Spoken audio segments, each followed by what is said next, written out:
On est dans une nouvelle série de messages. On est dans le deuxième message d'une série qui s'appelle Chrétiens athées. J'aimerais vraiment prendre tout l'honneur de ce titre-là, mais Craig Groeschel a écrit un livre qui s'intitule Christianism, Athéism. Et c'est un peu de son livre que je me suis inspiré, alors je ne prendrai pas la gloire. Mais c'est vraiment intéressant. Qui était là la semaine passée? All right? On a un super bon temps. Qui a écouté le message cette semaine? 1, 2, 3 personnes, yes. Je vous encourage d'écouter les messages quand vous n'êtes pas là les dimanches. Parce que ça vous fait continuer de suivre le flow de où l'Église s'en va. All right? Des fois, il y en a qui ne sont pas là une semaine, pour d'autres, 2 semaines, et pour d'autres, 3 semaines, et pour d'autres, 6, 7, 8 mois. Et alors, mais ça vous permet de suivre ce qu'on fait et surtout de rester baigné dans où que l'Église s'en va et la direction de l'Église. Non seulement ça, je crois à mon détriment, malheureusement, que quand on prend le temps, soit sur l'Internet, soit dans l'auto, quand on prend d'écouter un message, alors qu'il n'y a pas de choses qui dérangent à l'extérieur, je crois qu'on reçoit beaucoup plus et que ça rentre beaucoup plus ici dans le petit coco de la boîte à pain. OK? Alors, je vous encourage à écouter les messages. Hein? Sur ce, on continue la série de chrétiens athées. Et le verset thème, c'est celui-ci. C'est celui qui affirme qu'il demeure dans une communion permanente avec le Christ doit aussi vivre comme il a vécu. Wow! Qu'est-ce qu'un chrétien athée? On l'a vu un peu la semaine passée. Un chrétien athée, c'est une personne qui dit qu'il croit en Dieu, mais qui agit comme s'il n'existait pas. Et vous allez dire, ça ne m'applique pas. Moi, je crois en Dieu, je crois qu'il existe. Come on! On a été honnête avec nous la semaine passée. Et on a eu un appel incroyable, 50, 60 peut-être adultes étaient ici à l'avant. Pourquoi? Alors qu'on parlait pourtant des choses bien simples de la vie spirituelle, on s'est regardé dans le miroir, puis on s'est aperçu que même si on croit en Dieu, on ne le connaît pas vraiment.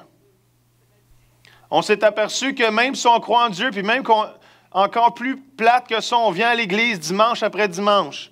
Si je vous demanderais qu'est-ce que Dieu vous a vu cette semaine, peut-être 5% d'entre nous aurait quelque chose de la part du Seigneur, qu'est-ce que Dieu vous a dit cette semaine? Comment il est cette semaine? Qu'est-ce qu'il a pour vous? Pourquoi? Parce qu'on dit qu'on croit en Dieu, mais on ne le connaît pas vraiment. On n'est pas proche de son cœur. On n'a pas de vie d'intimité avec Dieu. On a une vie d'intimité virtuelle avec Dieu. J'ai dit aussi ceci, qu'on croit que Dieu existe, mais on ne croit pas dans la prière. On croit en Dieu, mais on ne croit pas dans la prière. Si on croirait dans la prière, on aurait des vies de prière. On a une vie de prière peut-être avant le dîner. Non, pas vrai, parce qu'on est au travail, puis nos amis au travail nous regardent, donc on ne prie pas. Mais on a une vie de prière au souper, parce que là, on est avec les enfants, il faut être un exemple avec les enfants. Mais peut-être une fois sur 5, on l'oublie pareil. Et souvent, si on croirait vraiment en Dieu, on aurait une vie de prière. Puis si on est honnête avec nous, savez-vous, c'est quoi la moyenne de prière d'une vie d'un chrétien? C'est quoi? C'est 20 minutes par semaine. Ça, c'est la moyenne d'un chrétien d'une vie de prière. En bon français, ça ne fait pas des enfants forts.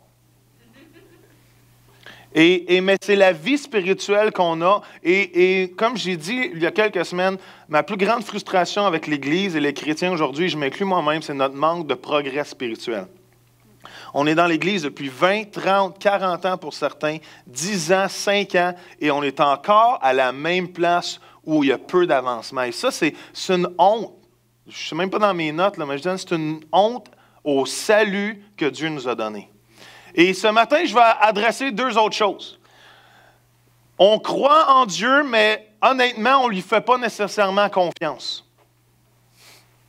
On dit qu'on croit en Dieu, mais on ne lui fait pas vraiment confiance à notre vie. On ne fait pas confiance vraiment à Dieu parce qu'on passe notre temps à s'inquiéter. Puis deuxièmement, on ne lui fait pas vraiment confiance à notre vie parce qu'on passe notre vie à pourchasser le bonheur et à essayer de satisfaire nos vies avec plein de choses de ce monde, alors que seul Dieu nous satisfait vraiment. Dites pas amen trop rapidement. Parce que vous ne m'aimerez pas à la fin du message. On dit qu'on croit en Dieu, mais on s'inquiète tout le temps. Vous savez, si on est honnête avec nous, on a beaucoup d'épisodes d'inquiétude, chacun d'entre nous. On a accepté l'inquiétude comme faisant partie de notre vie quotidienne, de notre vie. On s'inquiète. On s'inquiète pour plein de choses. Moi, je vais être franc avec vous, c'est moi qui prêche. Il y a bien des décisions d'Église qui m'inquiètent. Il y a des décisions d'Église qui sont vraiment fatigantes. Parce que si tu prends une décision, tu le sais qu'il y en a qui ne seront pas d'accord. Ils ne savent pas pourquoi.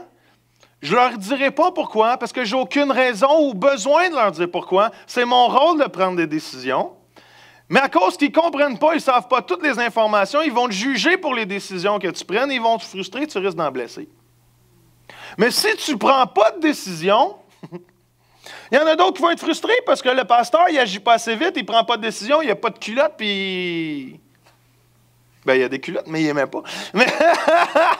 Et il ne fait pas ce qu'il devrait faire, et tu vas en blesser d'autres. Et il y a des décisions de même, honnêtement, qui m'inquiètent, qui me rongent. On s'inquiète des finances. Worry, worry, worry, worry. Vous ne connaissez pas ce chant-là? C'est juste moi qui connais ce chant-là. Il y a juste moi qui connais cette chanson-là. Il doit en avoir 2, 3 sur cette planète. Toi, Michel, tu dois connaître cette chanson. Ah là, franchement. Je suis vraiment si intelligent que ça musicalement. J'ai une supériorité. Wow, incroyable. Vous ne l'attendiez pas venir, celle-là, hein? Ah, elle est bonne. Right. Quand on est inquiète, hein, quand j'ai eu le cancer, tu commences à pisser rouge dans un bol de toilette, qu'est-ce qui se passe? Worry. Worry, worry. All right? Quand le compte en banque est vide, et la carte de crédit est pleine. Worry, worry, worry. Hey, il manque de quelque chose à l'éducation, les amis. Et vous savez, vous savez, on sait qu'on ne devrait pas s'inquiéter. C'est ça le pire. On sait qu'on ne devrait pas s'inquiéter. La Bible me le dit. Celle-là, vous la connaissez, j'espère? All right. On s'inquiète, on sait qu'on ne devrait pas s'inquiéter, mais on s'inquiète pareil. Même au point que quand ça va trop bien, on s'inquiète que ça n'aille plus bien à un moment donné. Là, ça va trop bien. Ça va aller mal, ça ne peut pas durer. Hey, come on, ça va bien! Arrête! Et on est pris dans un engrenage d'inquiétude. Et si on est honnête avec nous, c'est simple, on s'écoute, on s'inquiète. Si je vous enregistrais ce matin vos conversations, nos discours, il y a beaucoup d'inquiétudes dans notre discours. Il y a beaucoup d'inquiétudes. Savez-vous quoi? Un chrétien athée trouve toujours une raison pour s'inquiéter. Et je m'inquiète. Je suis honnête avec vous, il y a des moments où je m'inquiète. Là, j'aimerais ça qu'il y ait plus d'inscriptions. Qu'est-ce que je fais? Je m'inquiète. Et là, je regarde le plafond la nuit, j'admire les fourmis qui se promènent chez nous, et là, je sais que je ne devrais pas m'inquiéter, mais c'est plus fort que moi. C'est difficile de ne pas s'inquiéter. 3 personnes. Hallelujah. Viens, on va continuer dans la salle 3, les 4 ensemble. Come on! Vous savez où vont les menteurs. Mais inquiétez-vous pas. Inquiétez-vous pas. L'inquiétude n'est pas notre ami. L'inquiétude, ce n'est pas notre ami, même si on se réconforte avec l'inquiétude. On se réconforte souvent avec l'inquiétude. Souvent, notre meilleur ami, c'est l'inquiétude. Et savez-vous quoi? L'inquiétude, c'est un mot c'est un mot qui ne nous dérange pas tant que ça, mais si je mets l'inquiétude plutôt comme étant ne pas faire confiance en Dieu, qu'est-ce que ça vous dit, ça, ce matin? Parce que l'inquiétude, on est tellement habitué de s'inquiéter que des fois, ça fait partie de nos vies et on ne réalise pas que s'inquiéter, littéralement, ça veut dire ne pas faire confiance en Dieu. Et quand je ne fais pas confiance en Dieu, ça a beaucoup plus d'impact que juste dire « je m'inquiète ». Parce qu'on est brillant. « Oh, j'ai des choses que je dois régler présentement et ça préoccupe ma vie. » Pff, tu t'inquiètes. Sois honnête, tu t'inquiètes. Il y a des choses qui me dérangent un peu et je dois prendre des décisions réfléchies. Pff, tu t'inquiètes. Et nos inquiétudes font juste prouver une chose, c'est qu'on n'a pas confiance à Dieu tant que ça. On a honnêtement plus confiance dans notre capacité de régler les choses par nous-mêmes que dans sa fidélité. Paul va dire, ne vous inquiétez de rien. Et même Romain va dire, tout ce qui ne vient pas de la foi est péché. L'inquiétude, ne pas faire confiance en Dieu, c'est un péché. Qu'on l'aime ou qu'on ne l'aime pas, s'inquiéter, c'est ne pas faire confiance en Dieu. Et ne pas faire confiance en Dieu, c'est un péché. Parce que Dieu nous a dit, ne vous inquiétez de rien. Donc, quand je m'inquiète, je fais contraire à ses commandements. Même la parole de Dieu va dire, ce qui ne vient pas de la foi est un péché. Ce qui ne vient pas d'une conviction est péché. Et manquer de foi, c'est pas avoir confiance en Dieu. Je peux-tu être honnête avec vous? Des fois, on a plus de foi. S'inquiéter, c'est avoir plus de foi dans une résultante négative que d'avoir foi en Dieu. Et je le fais, moi. Je suis honnête avec vous, je m'inquiète. Il y a des moments où je m'inquiète, pour rien. L'inquiétude aussi, c'est un problème de contrôle. Là, vous ne m'aimerez pas. Mais il y en a, vous avez un problème de contrôle ici, dans cette salle. En anglais, vous êtes des control freaks. Vous êtes des fous du contrôle. Vous êtes des gens contrôlants. Vous aimez contrôler la finalité de votre vie. Vous aimez contrôler ce qui va se passer dans votre vie. Et au moment que vous perdez le contrôle de ça, vous commencez à vous inquiéter. Vous aimeriez que votre mari fasse ça, donc vous contrôlez ce qui devrait arriver. Vous aimeriez que votre femme fasse ça, vous aimeriez que vos enfants fassent ça. Et honnêtement, l'inquiétude, c'est un problème de contrôle. On aime contrôler ce qui va arriver. Et vous savez quoi? Il y a des aspects dans notre vie que par nos habiletés de contrôle, on est capable de réussir. Mais il y a beaucoup, beaucoup de choses qu'on n'a aucun contrôle dessus. Et on s'inquiète avec ça. Honnêtement, souvent, nos inquiétudes n'ont aucune incidence sur la résultante de quelque chose. Je peux passer mes nuits à m'inquiéter sur quelque chose et ça ne fera absolument rien de bon dans la résultante de cette chose-là. J'ai souvent dit que l'inquiétude, c'était comme une chaise berçante. Tu dépenses beaucoup d'énergie, mais tu ne fais pas beaucoup de distance. Vous riez encore après 10 fois en 10 ans que je vous le dis, mais c'est correct, c'est bon. C'est juste la preuve qu'on est tous des auditeurs. Oubliez. Mais on s'inquiète. Et on s'inquiète, on dépense l'énergie. Qu'est-ce qui va se passer? Comment on va arriver? Il faudrait qu'il arrive ça. Puis si je parle à telle personne, elle va parler à l'autre, puis là, il va arriver ça. Et on essaie de contrôler des outcomes. Vous savez, quand on essaie de contrôler, c'est qu'on ne fait pas confiance à Dieu pour la partie que lui est capable de s'occuper. Parce qu'il y a des choses dans la vie qu'on n'est pas capable de contrôler et que ça doit être sous la charge de Dieu et que Dieu veut s'en occuper. Surtout qu'on n'est pas capable d'accepter que Dieu va faire les choses dans son temps, quand il veut. Parce que si ça fait une semaine que je prie, je vais reprendre ma vie puis je vais m'en occuper moi-même, Dieu. Après 7 jours de jeûne et prière, c'est moi qui décide maintenant. Je reprends ma vie. Je te donne tout, je ne le chante plus.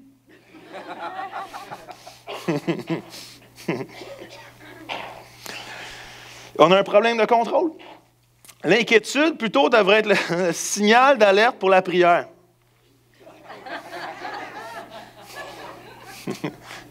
J'ai aimé cette photo, j'ai dit je la mets. L'inquiétude, quand l'inquiétude vient, quand je ne fais pas confiance à Dieu, le premier réflexe qu'on devrait avoir dans notre vie, c'est de commencer à prier. On devrait devenir des mitraillettes de prière.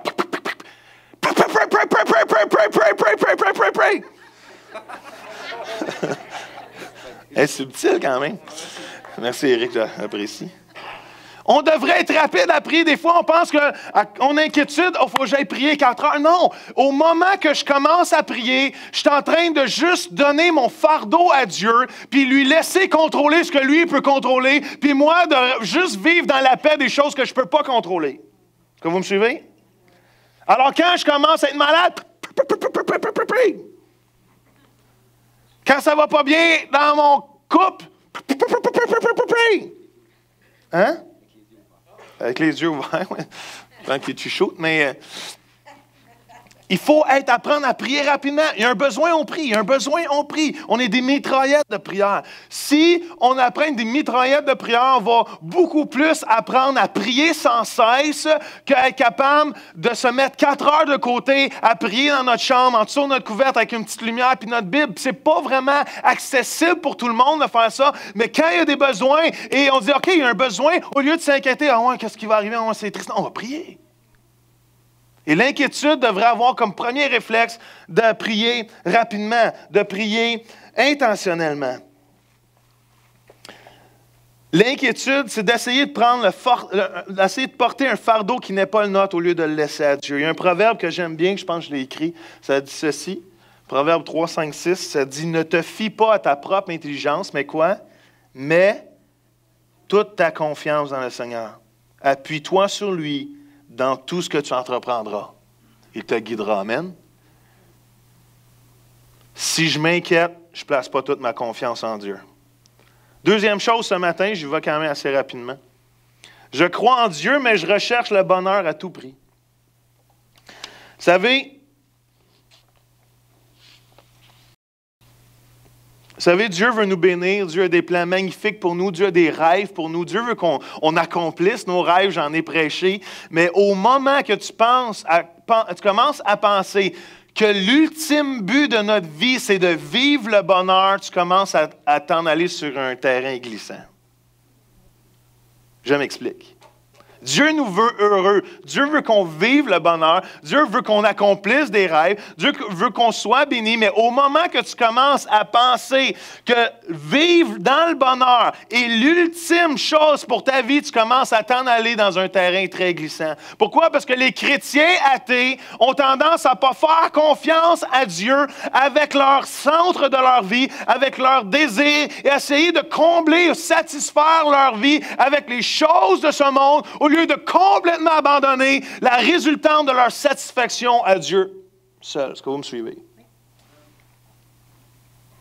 Et ça, si on est honnête avec nous, moi, je me satisfais de Dieu. Ben oui. On est tous, quelque part, essayer de rechercher des thrills dans la vie, des plaisirs dans la vie, des satisfactions dans la vie, au lieu de se satisfaire en Dieu seul. Quand on pense que le bonheur est l'ultime chose qu'on devrait vivre ici-bas, on est en train d'échanger les rôles. On est en train de dire que Dieu, tu es là pour moi, au lieu de dire que moi, je suis là pour Dieu. Est-ce que vous me suivez? Dieu devient un bénéficiaire qui bénit ma vie, qui m'envoie le bonheur, et je bénéficie de ce que Dieu fait dans ma vie, mais ce n'est pas ça. Moi, Dieu n'existe pas pour moi, frères et sœurs, j'existe pour Dieu. Et au moment que tu penses que le bonheur est l'ultime quête de la vie ici sur terre, tu échanges les rôles et tu te sers de Dieu pour te satisfaire toi, au lieu de t'abandonner et de lui faire confiance et de le servir lui. Est-ce que vous me suivez?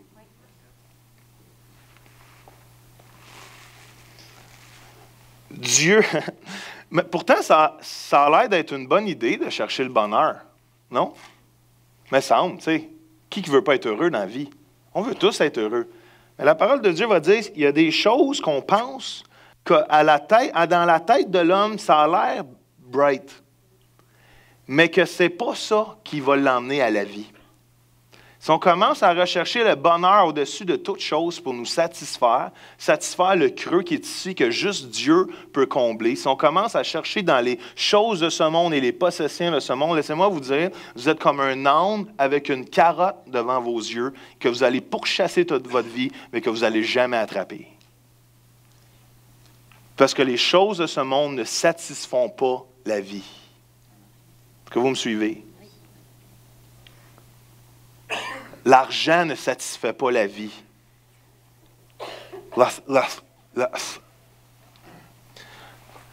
Le sexe.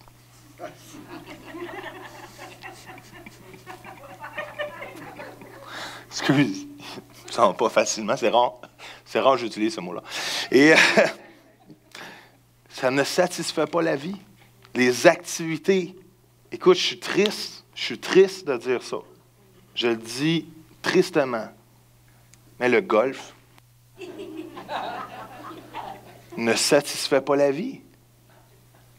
Votre conjointe ne satisfont pas la vie. Il y a juste une personne qui satisfait la vie, et c'est Dieu. C'est tout. C'est tout. Le reste, c'est une poursuite du néant. C'est une poursuite du vide. Dieu ne nous souhaite pas le bonheur quand cela nous fait faire quelque chose de mal ou même pécher. Savez-vous quoi? Notre cerveau est assez intelligent pour la quête du bonheur qu'on est capable, en tant que chrétien, de se tromper nous-mêmes, que si quelque chose m'apporte le bonheur, mais c'est péché, c'est correct pareil dans nos vies. Il y a des chrétiens qui arrivent à ce point-là d'accepter le péché dans notre vie parce que ça m'apporte du bonheur et Dieu me veut heureux. Donc, le fait que Dieu me veut heureux, c'est acceptable que je reste dans la situation de vie que je suis parce que ça m'apporte du bonheur.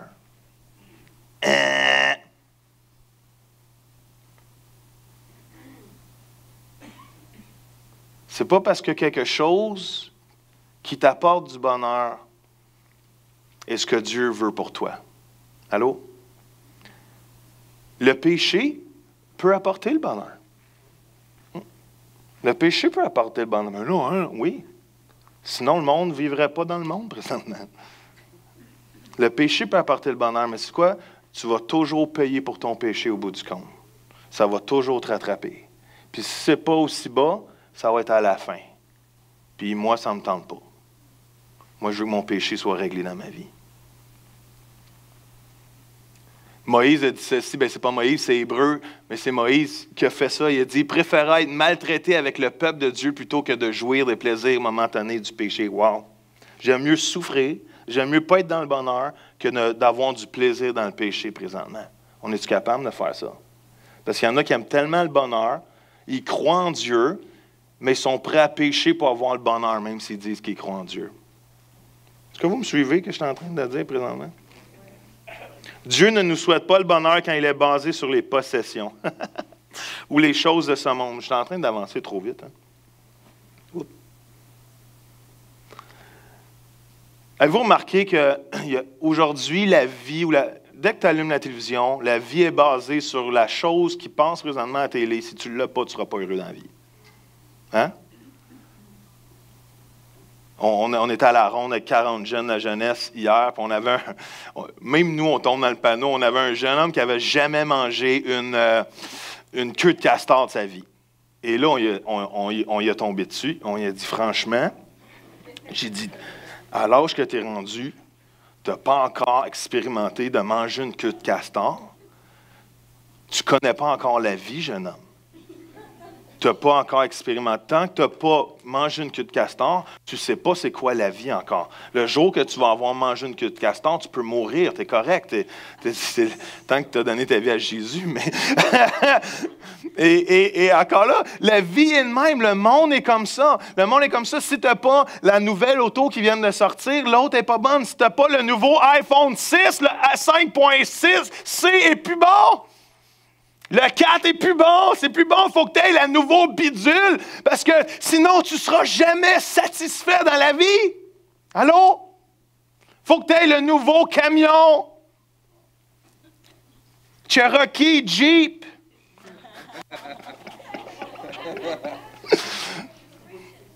Propre. Sinon, tu ne seras pas satisfait dans la vie. Et on est conditionné à acheter. On est conditionné à renouveler tout le temps nos choses. Pourquoi? Parce que si tu n'as pas la nouvelle bidule, tu n'es pas satisfait dans la vie. Tu n'es pas heureux, tu n'auras pas le bonheur. Et on vit souvent selon cette équation-là, que j'ai écrit ceci, que le bonheur, c'est de meilleures possessions. Si j'ai la nouvelle auto de l'année, c'est sûr, le bonheur. All right? Si j'ai des nouveaux bâtons de golf tailor-made, c'est le bonheur. Si j'ai des circonstances paisibles, donc pas trop de troubles dans la vie, c'est le bonheur. Si j'ai des expériences trillantes, on va faire des trills, on va faire plein d'activités, on va faire plein de voyages. Si j'ai des trills, bonheur. Si j'ai des bonnes relations, bonheur. Si mon apparence est parfaite, puis tout le monde pense que je suis beau et belle, bonheur. Et on additionne cette équation-là et on pense que le bonheur, c'est ça. Et si toutes ces choses-là sont réunies, voici, on va vivre le bonheur. Savez-vous quoi? On est prêt, on va être impatient à notre job. Dès qu'on va vivre une souffrance au travail, plus de bonheur, on change de travail. On vit, pasteur Joël a pris une décision, puis s'est inquiété pendant un mois dessus, puis c'était pas la bonne, que moi je pensais que c'était la bonne. Donc quoi? On change d'église. Plus de bonheur.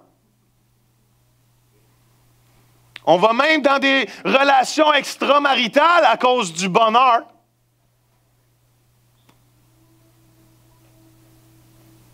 Allô, silence, bienvenue dans la salle. Au nom du bonheur, on est prêt à pécher. Au nom du bonheur, on est prêt à chercher toutes choses. Pourquoi? Parce qu'on dit qu'on croit en Dieu, mais on ne lui fait pas totalement confiance pour être satisfait de notre vie complètement. On cherche des activités, on fait plein d'activités. La semaine prochaine, j'ai un message pour tous ceux qui ne seront pas à l'église.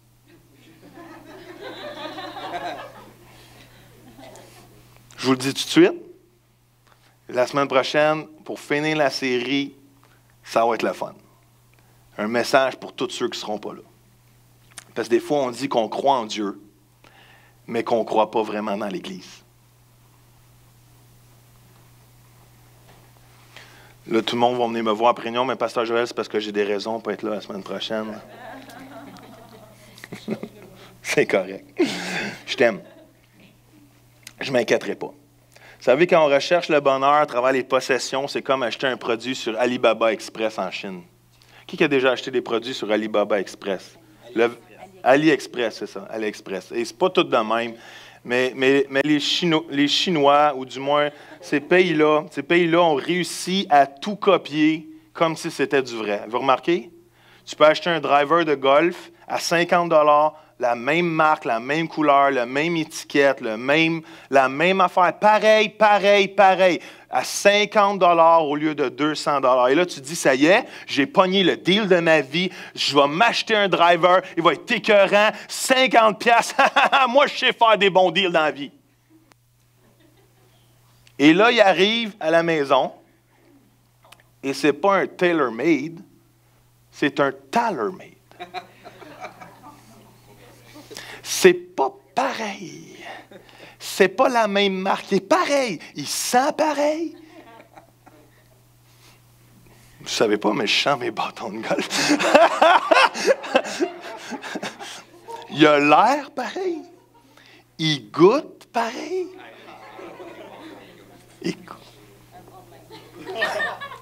Mais c'est pas un tailor-made. C'est un tailor-made. La recherche du bonheur, c'est assez vivre avec la contrefaçon de ce que le monde a offert au lieu de vivre avec les vraies choses que Dieu a pour chacun de nous. Est-ce que vous me suivez? Le bonheur peut être bon pour quelque temps, mais quand les choses de la vie arrivent, la seule personne qui va te satisfaire, c'est Jésus. C'est pour ça que Dieu va dire, le temps avance, mais c'est pour ça que Dieu va dire, Jésus va dire Jésus va dire dans Matthieu 7, dans les béatitudes, il va dire quoi? Il va dire heureux. Il va dire quoi? En anglais, il va dire béni. Savez-vous, ce mot-là, en anglais, pas en anglais, en grec, c'est markyros. Et ce mot-là veut dire pas juste heureux, pas juste béni, ça veut dire plus qu'heureux et plus que béni. Ça veut dire extrêmement heureux. Ça veut dire extrêmement béni. Ça veut dire tout ce qui est naturellement possible d'avoir comme bénédiction. Moi, je suis plus que ça pour toi. Moi, je suis encore extrêmement mieux que toutes ces choses-là dans la vie parce que ça ne te satisfera pas. Comment? Il va même dire heureux ceux qui ont faim. Mais non. Moi, je ne suis pas heureux quand j'ai faim. Puis j'en connais d'entre vous. Vous devenez des Hulk quand vous avez faim. Vous devenez vert avant et après. C'est bon. Il y en a que vous pouvez plus. Vous frustrez. Je suis pas heureux quand j'ai faim. Dieu va dire heureux celui qui a faim et soif de justice parce qu'il va être rassasié. Heureux celui qui pleure. Mais oh non, toi. Heureux ceux qui pleurent. Oui, oui. Quand tu pleures, t'es pas heureux. T'es triste. Mais heureux celui qui pleure, parce que quand il y a Jésus, il va être consolé. Come on. Jésus va dire plein de choses comme ça, négatives, mais il met le mot heureux devant, puis il dit, si moi je suis dans l'affaire, peu importe tes circonstances, tu vas être plus qu'heureux. Parce que je suis celui qui satisfait ta vie. Est-ce que vous me suivez? Yes. Si on s'en va à Myrtle Beach bientôt, Hallelujah, praise the Lord. Gloire à Jésus. Avec des amis en plus, ça va être le fun. Et si on arrive, puis un poisson sur la plage, qu'est-ce que vous pensez que ce besoin-là, ce poisson-là a besoin présentement? Mais imaginez-vous que je lui donne 100 000 $. On va monter la mise. Imaginez-vous que je donne, hey, poisson, j'ai 100 000 $ pour toi. Ça va satisfaire ta vie. Tu vas être heureux. Tu vas pouvoir aller à la poissonnerie, racheter tes amis. Tu vas pouvoir faire quelque chose. tu vas pouvoir aller partir en voyage dans le sud de la mer Bleue. Il y a des requins, mais c'est pas grave, c'est le fun. Reste sur le bord. All right. Pensez-vous que le poisson, il va être satisfait? Hein? Si tu lui donnes, c'est rare, je parle de ça dans le message, mais on va sortir de la vieille affaire. Si tu lui donnes une bonne Labatt 50, hein? Une bonne Labatt bleue, une bonne Laurentide, hein? Ça existe-tu? Ça existait, hein? C'est tout ce que j'ai vu mon père boire dans ma vie. Une fois par année, il faut le dire. Et j'y donne un bon magazine, là. Hein? Bon magazine, on va être cru un matin, pour nos adultes. Hein? Hein? Un bon magazine. Je donne une bonne bière. Puis, hein? Il y en a qui font quoi? Qu'est-ce que c'est le fun? Je donne, hein? Pensez-vous que ça va satisfaire sa vie? Hein? C'est quoi qui va le satisfaire? Dans l'eau! Est-ce que vous savez qu'on n'est plus de ce monde? Que quand tu donnes ta vie à Dieu, tu n'es plus de ce monde. Et les choses de ce monde ne devraient pas être ceux qui nous satisfont. Face, fus, fils, fus, fire. Peu importe le temps de verbe présentement. C'est les 5 bonnes premières lettres. All right?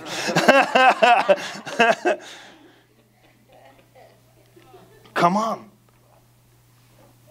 La seule chose qui satisfait nos vies, c'est de vivre selon le royaume des cieux et non vivre selon les choses de ce monde. Est-ce que vous me suivez? On n'est plus de ce monde. On doit se nourrir des choses qui viennent plus de ce monde. On doit se nourrir des choses qui viennent de Dieu. On doit se nourrir des choses qui viennent des cieux. Et le moment qu'on oublie ça, on commence à se satisfaire par les choses de ce monde, on devient des chrétiens athées. All right. Vous connaissez tous, je finis avec cette illustration-là, vous connaissez tous, probablement, Charles Blondin. Qui sait c'est qui Charles Blondin? 2 personnes. 3 personnes. Right. Charles Blondin est la première personne qui a traversé les chutes Niagara sur un fil de fer. Okay? En 1800 quelque chose. C'est pour ça que la photo est noir et blanc. Et c'est la première personne à avoir traversé les chutes Niagara sur un fil de fer. Et il a fait ça plusieurs fois. Et après beaucoup de moments d'expérience, il traversait les chutes sur le fil avec une brouette, pour dire le bon mot. Une brouette, au lieu de barouette. Une brouette. Et il faisait ça 2-3 fois, il revenait, allait, et tout d'un coup, il y avait 100 000 personnes qui le regardaient. Et il y a une personne dans la foule qui a dit « Hey, il dit, t'es-tu capable de le faire avec un homme dans la brouette? Et Charles Blondin a répondu à cet homme, il a dit, écoute, si tu veux, viens-t'en, on va l'essayer. Et ce jeune homme a nerveusement refusé l'offre. Hein? Et souvent, on est comme ça avec Dieu. Dieu, es-tu capable de le faire?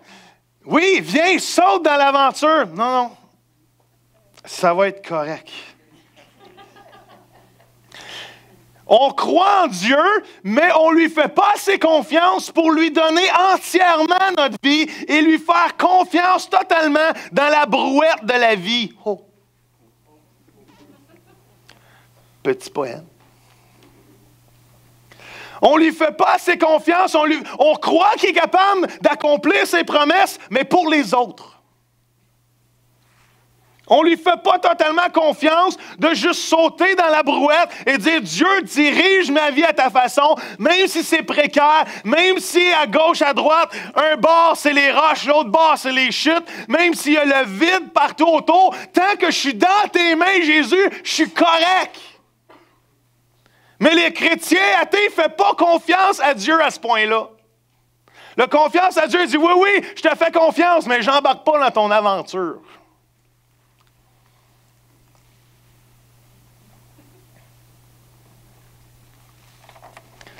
Et on a tellement une dichotomie dans notre vie spirituelle, dans ce qu'on croit. On croit que les gens vont en enfer. Allô? On croit que les gens qui ne connaissent pas Dieu vont en enfer, mais on ne fait pas grand-chose pour leur en empêcher. Allô? Tu peux t'asseoir en silence. On croit que la prière devrait faire partie de la vie, devrait être primordiale dans la vie de chrétien, mais on a une moyenne de 20 minutes par semaine de prière. Mais on y croit là, que c'est primordial. Personne d'entre vous va dire « Non, la prière devrait faire partie de ma vie. » On croit que nos trésors ne devraient pas être de ce monde. Pourtant, toutes les choses matérielles qui nous attirent nous disent totalement le contraire. On croit de faire confiance en Dieu, mais l'inquiétude est aussi constante dans notre vie que notre respiration. Puis on croit être des chrétiens, mais on vit comme des athées. Je finis avec une histoire, OK? C'est l'histoire de... Je crois que dans nos vies, il y a comme 3 lignes. All right? Avez-vous un peu d'imagination? All right? Imaginez-vous 3 lignes. All right? 1 ligne. 2 lignes. 3 lignes. Vous les voyez-vous?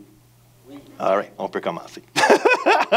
La première ligne qu'on traverse en tant que chrétien, c'est la ligne qu'on croit assez en Dieu pour lui faire confiance. On croit assez en Dieu et l'Évangile de Jésus, mais juste pour en bénéficier. Dans un sens, on traverse la ligne pour être sûr qu'on est du bord à Dieu. Parce qu'on ne veut pas aller en enfer. Le barbecue, c'est assez. On fait confiance à Dieu, mais juste assez pour être bénéficiaire, pour être de son bon bord, parce qu'on ne voudrait pas être du mauvais bord. Au cas où que dans le fond, c'est peut-être vrai l'histoire. Parce qu'on n'est même pas sûr qu'elle est vraie finalement, parce qu'avec tout ce qu'on nous enseigne comme philosophie aujourd'hui, peut-être que c'est pas vrai. Mais au cas où, on va traverser la ligne, puis on va dire « Oh, je suis un chrétien! » Puis on est prêt à vivre ce bord-là parce qu'on veut le good God, on veut le bon Dieu. On veut que quand je suis malade, il me guérit.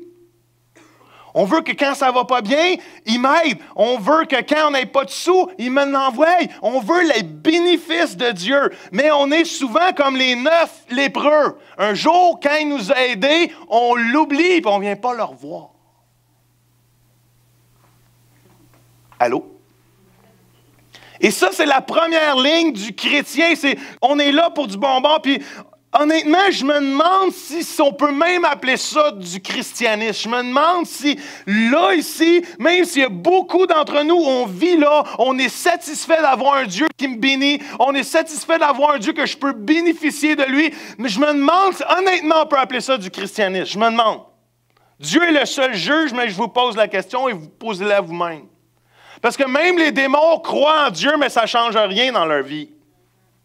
Même les démons savent que Dieu existe, mais ils savent aussi que leur relation n'est pas bonne avec lui. Mais on veut être du bon bord. Si vous êtes prêt à accepter que votre ligne de christianisme, c'est ici, c'est votre choix. Mais il y a une deuxième ligne aussi. La voyez? Elle est rendue là. Oui. Je m'amuse un matin. C'est ça quand tu passes 10 heures la ronde avec 40 adolescents. Laissez-moi vous dire. Ça, c'est le genre de message du samedi, du dimanche, après un samedi à la ronde avec 40 adolescents. Oui? Endurez-le, OK?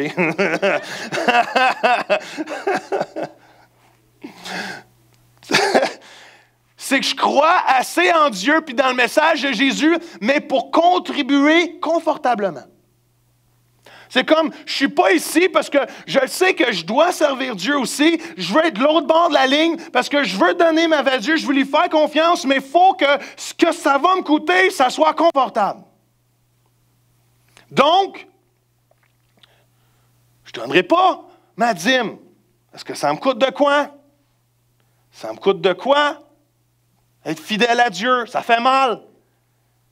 Je ne peux pas m'acheter le nouveau driver à 200$. Je suis obligé d'aller chez Alibaba Express et l'acheter à 50. Donc, Dieu me veut heureux. Il veut le bonheur pour moi. Il y a déjà plein d'autres gens qui donnent dans l'Église. C'est pas parce qu'une semaine, je ne donne pas, puis que je ne suis pas fidèle, que les gens vont savoir. Pasteur Joël, il dit toujours, de toute façon, il ne sait pas qui donne, qui ne donne pas.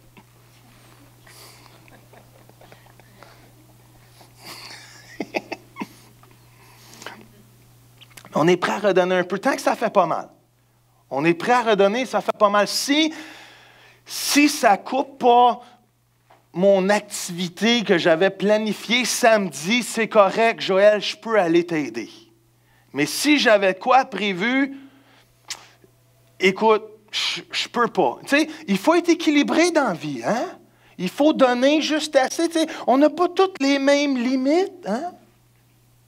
Puis on redonne juste si ça ne fait pas trop mal, ou ça ne coûte pas trop cher, ou ça ne prend pas trop de montant. Si, on est comme le jeune homme riche. Dieu, la religiosité, jusqu'à un point, c'est correct. Mais si tu me demandes d'aller vendre mes affaires, je vais faire une crise, puis je vais partir en pleurant. Mais il y a une troisième ligne. Puis c'est là qu'on devrait vivre.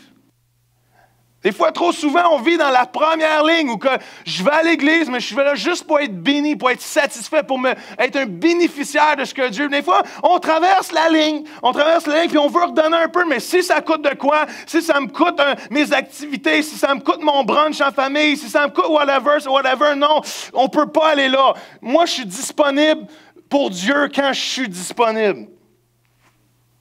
Ou il y a le genre de chrétien qui vit l'autre bord de la troisième ligne. Puis lui qui dit ceci, ma vie ne compte plus. Lui il dit ceci, ce n'est plus moi qui vis, mais c'est Christ qui vit en moi. Lui il dit ceci, il dit ma vie ne compte pas tant que je n'ai pas accompli le plan qui est sur ma vie. Est-ce que vous me suivez? Il est en train de dire que les choses du monde, pour moi, c'est de la poubelle, c'est de la cochonnerie si je ne connais pas Dieu. Come on. C'est celui qui dit, si je gagne ma vie, je vais la perdre, mais si je la perds, je vais la gagner. Ça, c'est la ligne dans laquelle, en tant que chrétien, on devrait vivre. Je ne sais pas si Isabelle, tu pourrais venir au piano.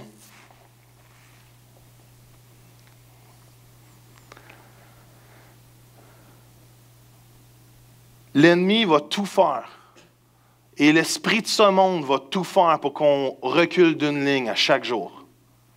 À chaque jour, on devait demander au Seigneur, « Seigneur, aide-moi à rester l'autre bord de la troisième ligne. Aide-moi à rester l'autre bord de la troisième ligne. Aide-moi à rester l'autre bord de la troisième ligne. » Et l'ennemi, l'esprit de ce monde va toujours essayer de vous ramener. Toujours essayer de nous ramener. S'il est capable de nous ramener en arrière de la première ligne, il va le faire aussi.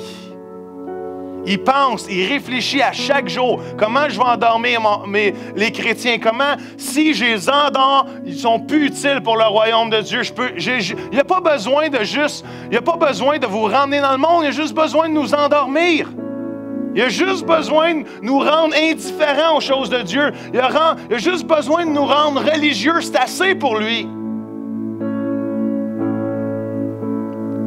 S'il te ramène dans le monde, tant mieux. Il a gagné quelque chose de plus, mais ce n'est pas son but premier. Son but premier, c'est juste t'endormir.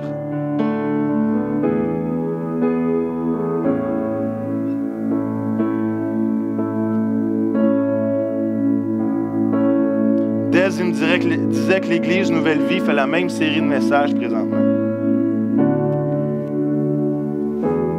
Ailleurs aussi, une autre église qu'on savait qu'il fait la même série de l'Église. Pas le même titre, mais quelque chose de similaire. Et on se parlait par texto, moi puis Des, puis on se disait, Des me disait, est-ce que peut-être Dieu n'est pas en train de vraiment vouloir passer un message à son Église présentement?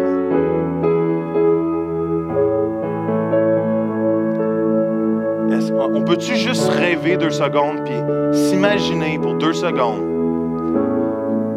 qu'on avance tous vers devenir des chrétiens qui ne croient pas seulement en Dieu, mais qui vivent comme si Dieu existait vraiment? Et vous imaginez ce que l'Église aurait de l'air? Pour 2 secondes.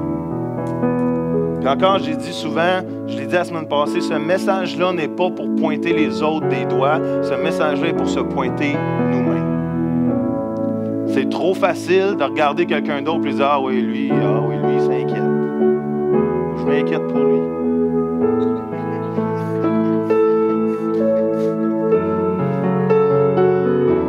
Mais si tu t'inquiètes pour lui, regardons la poutre qui est dans ton œil au lieu de garder la paille qui est dans celle du voisin. J'ai été un peu moqueur ce matin, pardonnez-moi.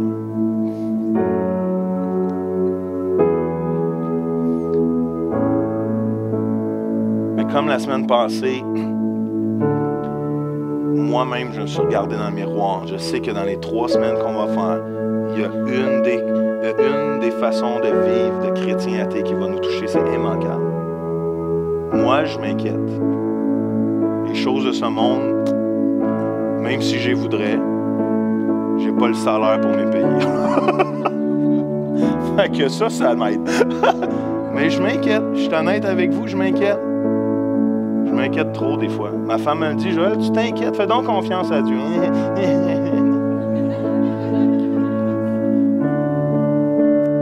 Puis là, on est faible, hein? On est, t'es pas mieux. Elle rit parce que je suis vrai, je vous dis. On s'inquiète de ce qui va arriver avec l'Église, on s'inquiète quand ça fait quelqu'un qui fait 3 fois qu'il ne vient pas à l'église, on commence à s'inquiéter. 4 fois tu pleures, 5 fois tu pleures ta vie, 6 fois tu l'appelles. Puis là, il dit qu'il a changé d'église. Et là, tu t'inquiètes. Là, tu te dis, bon, qu'est-ce que tu as fait encore que tu aurais dû faire, que tu n'as pas fait? Mais là, tu t'inquiètes des choses que tu n'as pas fait, que tu aurais dû faire, que tu n'as pas fait, que tu pensais que tu aurais dû faire. Puis là, tu te dis, ben là, finalement, je t'aime, tu m'aimes, nous nous aimons, puis à la prochaine. Mais mon cœur ce matin, c'est qu'on vienne des chrétiens de 3e ligne.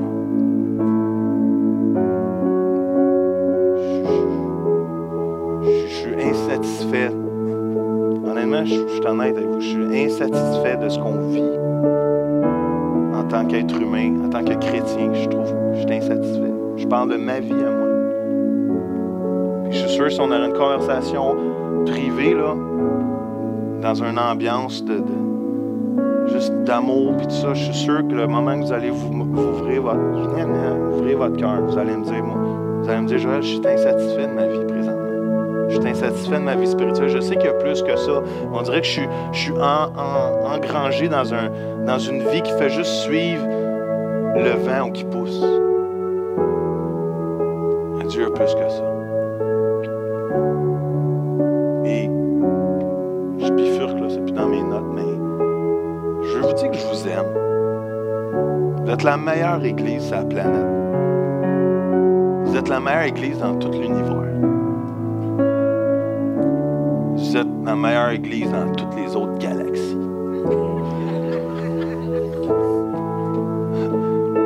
Over and beyond. Je sais pas qu'est-ce qu'ils disent là. Infinity and beyond. On a vraiment de quoi de beau qui se passe ici. On a vraiment des gens de qualité. Vous êtes tous des gens de qualité extraordinaire. Des gens de cœur, des gens de passion, des gens de dons, des gens de talent, des gens avec des appels, des gens avec juste le fait d'être rempli de l'esprit de la façon dont vous êtes. Mais savez-vous quoi? On n'atteindra jamais notre but si un jour on ne dit pas, Seigneur, on est prêt à être all-in avec toi. Puis tu sais, Seigneur, je te donne tout. Prends ma vie, je rentre dans la brouette. Emmène-moi à l'autre bord. Je dis, Niagara, je te fais confiance. Je débarque pas. Ah! Je vais crier, mais je débarque pas. C'est pour ça que dans les manèges, à la ronde, ils t'attachent. Jeannive n'est pas là, je peux parler d'elle. Mais elle est là, mais pas là. Ma femme ne veut pas faire de manège, donc elle m'a trouvé un partenaire de manège, Jeannive. Et, et j'aime Jeannive, mais Jeannive, elle crie. Elle est attachée, elle ne bouge pas, ça n'ira pas, nulle part. Elle peut faire confiance au manège. Le manège va lui faire faire tous les tours de sa vie. Les manèges vont l'emmener en haut, en bas, en envers, à droite, à gauche, avoir du plaisir toute sa vie, mais elle a crié tout le long du manège. Si vous me parlez de l'oreille droite, après la réunion, puis je dis « Hein », vous saviez quel bord était assis. Je vais aller demander pardon. Mais des fois, c'est de même la vie. Avec Dieu, on peut lui faire confiance. On est attaché de tous les bords, de tous les côtés. On est dans ses mains, on est dans ses bras d'amour. On est au creux de sa main.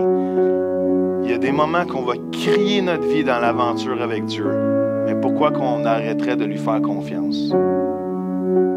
Pourquoi qu'on s'inquiéterait alors qu'il a tout accompli? Pourquoi qu'on chercherait ailleurs pour le bonheur alors que c'est le seul qui satisfait nos vies? Est-ce que vous me suivez ce matin? Est-ce qu'on peut se lever debout?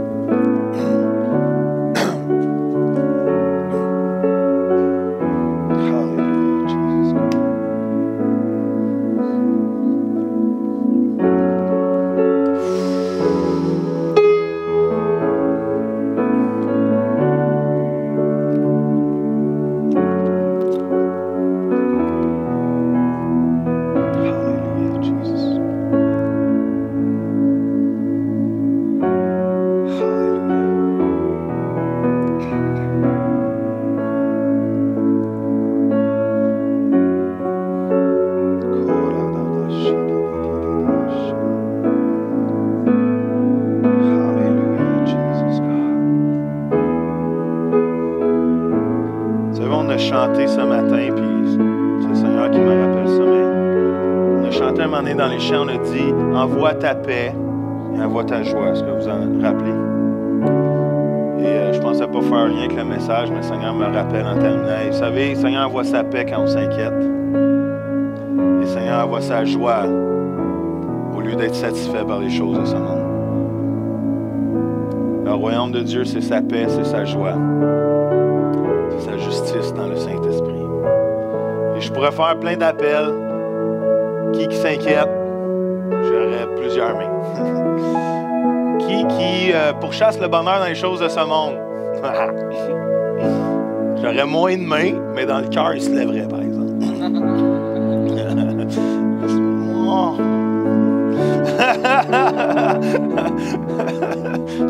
réponds pas. Mais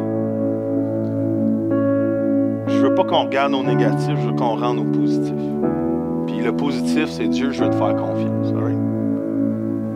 Et quand on lui fait confiance, il va s'occuper de nos insécurités, nos inquiétudes, puis il va s'occuper de satisfaire nos vies.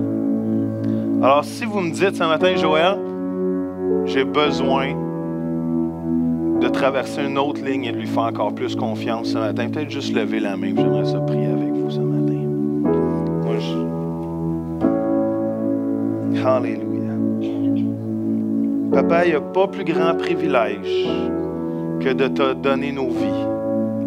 Seigneur, tu n'existes pas pour nous, nous existons pour toi. Et ce matin,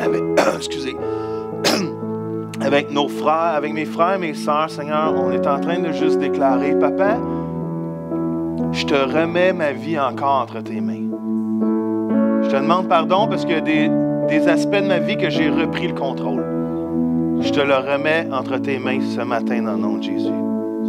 Seigneur, je te demande pardon parce qu'il y a des moments où je m'inquiète et je fais plus confiance à mes capacités de régler les situations que de te laisser avoir le contrôle des choses que je ne peux pas contrôler.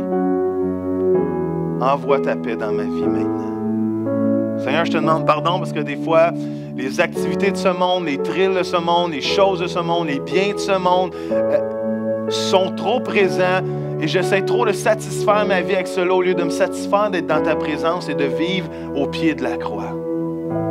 Seigneur, je veux être de ceux de la parole de Dieu qui ont pu écrire, ce n'est plus moi qui vis, mais c'est Christ qui vit en moi. Je veux faire partie de la compagnie de ceux qui ont écrit dans la parole de Dieu que les choses de ce monde, pour moi, c'est de la poubelle à comparer à la capacité et à la possibilité de te connaître. Seigneur, je veux être de ceux qui ont écrit et qui ont dit, Seigneur, qu'il n'y a plus rien qui compte excepté d'accomplir le plan qui est sur ma vie, Seigneur. Alors, Seigneur, j'ose déclarer sur chacun de nous, réveille-nous ce matin, Seigneur. Réveille-nous. Réveille-nous, Seigneur. Réveille-nous, Seigneur. On ne veut pas être des chrétiens athées, Seigneur. Ils font seulement croire que tu es là et vivre comme si tu n'existais pas, Seigneur. On veut être de ceux, Seigneur, qui disent qu'on a une relation avec toi, qui marche aussi comme toi tu as marché, Seigneur. Alors, Seigneur, c'est dans toute humilité qu'on te dit, prends ma vie. Prends ma vie dans le nom de Jésus. Je te fais confiance encore. Seigneur, peut-être qu'il y en a qui ont été blessés. Peut-être qu'il y en a qui attendent encore une prière. Peut-être qu'il y en a qui ne voient pas encore la réponse à une prière, Seigneur Dieu, et ont repris le contrôle au lieu de te faire confiance. Et Seigneur, je te prie de toucher leur cœur présentement à ces gens-là, Seigneur, et qu'ils puissent, Seigneur, à réapprendre à te faire confiance, même s'ils ne voient pas encore ce qu'ils aimeraient voir. Seigneur, on ose déclarer en ton temps, on ose déclarer comme toi tu le veux. Peut-être ça peut être un non aussi, mais Seigneur, on te fait confiance. Peut-être ça va être un plus tard, la réponse, Seigneur, on te fait confiance. Peut-être ça va être oui bientôt, mais Seigneur, on te fait confiance avec tout. Seigneur, je veux te remettre cette Église. Je veux te remettre le leadership de cette Église. Je veux te remettre chaque personne de cette Église. Et on peut se déclarer ensemble, on te fait confiance. On te fait confiance pour ce que tu fais dans nos vies. On te fait confiance pour où tu nous amènes. Seigneur, tu dis que tu nous conduis vers de verts pâturages. L'Éternel est mon berger, je ne manquerai de rien. Tu me conduis vers de verts pâturages. Ta houlette et ton bâton me rassurent. On te fait confiance parce qu'on veut habiter dans ta maison tous les jours de notre vie. Merci pour ce matin. Merci parce que tu es présent, Seigneur. Merci parce que tu nous transformes, tu nous libères, tu nous changes, Seigneur, pour ta gloire. Amen. Amen. Yes, come on. Woo!